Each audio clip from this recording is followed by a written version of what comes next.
Hi guys, Cykaniki here. Welcome back to this channel. So today we're going to review this ELUJAI serum. By the way guys, if you're a returning subscriber, thank you so much for being here. If you're new, please don't forget to like, share, and subscribe. And comment down below kung ano yung gusto nyo mapanood sa channel na to. Okay, so today, yun na nga, we're going to review this ELUJAI Everyday Propolis Mirror for Skin. So, ELUJAI. Alam ko na this is super rave, mga 2 years ago, 3 years ago. And so, matagal ko na itong na-purchase, guys. Every time I review a product, I always test it before telling my.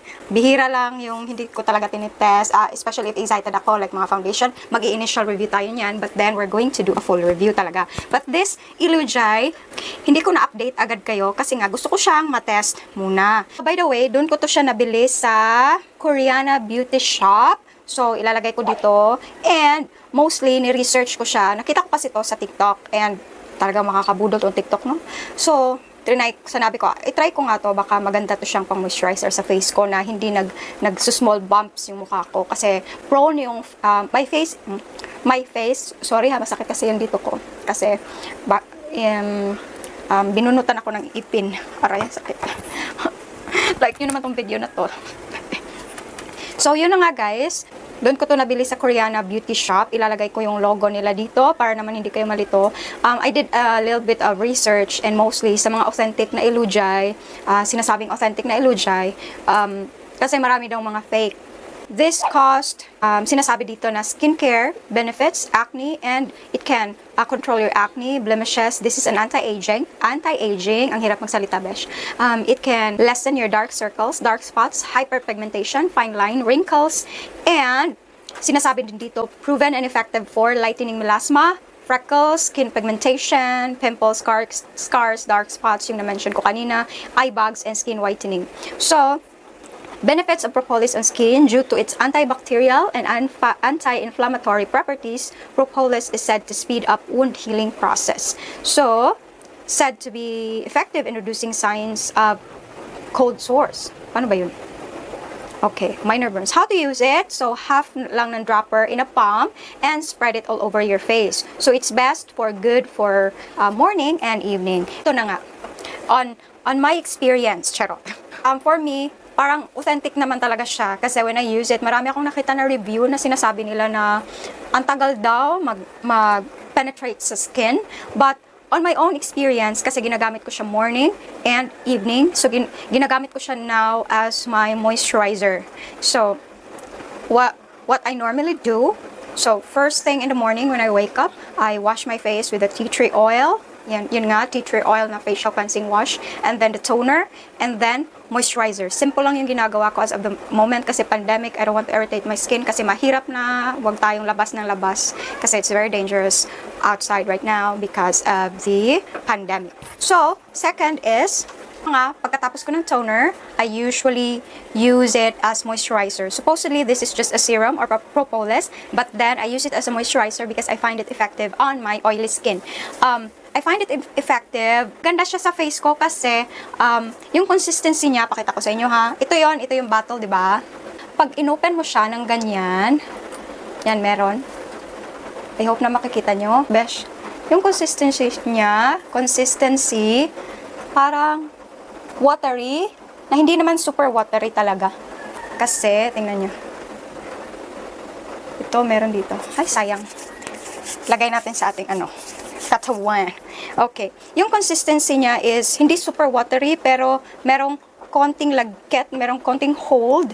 So, gusto ko siya kasi every morning, pag nilalagay ko siya, hindi ko naman sinasabi na yung na-experience ko will be experience of some. But, regarding my own experience, mostly nilalagay ko lang talaga siya ng few drops.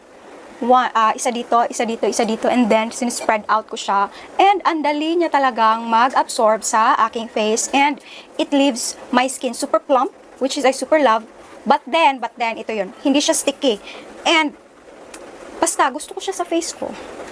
I super love it. Sa mga nakikita ko na mga reviews, sinasabi nila na hindi daw gaanong nag-absorb sa face nila. But for me, madali siyang mag-absorb sa face ko. It's really an honest review. I don't know kung fake ba yung nakukuha nila or sa akin yung authentic. Basta for me, it really works well on my oily skin. Papansin ko lang is, hindi ako gaanong nagsusmall bumps kasi prone yung dito ko sa mga small bumps. And then, so far, ito yung ginagamit ko na moisturizer. As you can see, half na siya yung nagagamit ko, guys. Matagal ko na siyang ginagamit. Actually, matagal siyang maubos if, yun nga, 3 drops na tinitipid. 3 drops lang siya. So, at night naman, sinasalungat ko sila or hindi interval kasi everyday ko na to siyang ginagamit straight right now. Before, it was interval because kaano ako ng ibang moisturizer. Naghanap talaga ako ng moisturizer na hindi ako nag-small bumps. So, before, hindi siya everyday na nagagamit kasi as you can see, marami na yung nagamit ko. But then, for the straight 2 weeks na pala, I'm using this. Before, almost mga months and sobra na ng 1 month. So, exceeding 1 month mahigit gumagamit ako nito. So far, ngayon ko lang to siya na straight na 2 weeks. And so far, I'm loving this. Sa evening, yun na nga yung tea tree oil na cleanser or yung Japanese soap ko. Then after that, toner, yung tea tree oil na toner. And then tea tree oil for my spot treatment. After that, yung ELUJAI. So, pinapaset ko siya ng and then, yun na. Yun na yung nighttime ko. Unless meron akong treatment na nilalagay on top of that. Especially yung mga acne treatment. So far for me, it really works well. Hindi ko ma-attest yung eye bags kasi malaki naman talaga yung eye bags ko. And when it comes to wrinkles, I don't know. Ang gusto ko lang na hindi talaga ako pero after using this, super plump talaga ng skin ko, guys. I don't know, parang ang ganda ng feeling, refreshing, and super plump ng face ko after using this one. And I'm good. Okay, so that's it, guys. Thank you so much for watching. And I hope you enjoy it. Ilang ml ba to? 15 ml siya, guys. And nakalagay dito na made in Korea. Yun lang ang skeptical ako kasi made in Korea. Tapos merong Samsung, ewan ko. Intensive skincare ampule, whitening care and anti-wrinkle care. And ewan ko if naano ba yung mga wrinkles ko kasi so far hindi naman visible yung mga wrinkles ko, though I'm almost 40. So, kayo na magja-judge if makikita nyo sa video na to. Charot.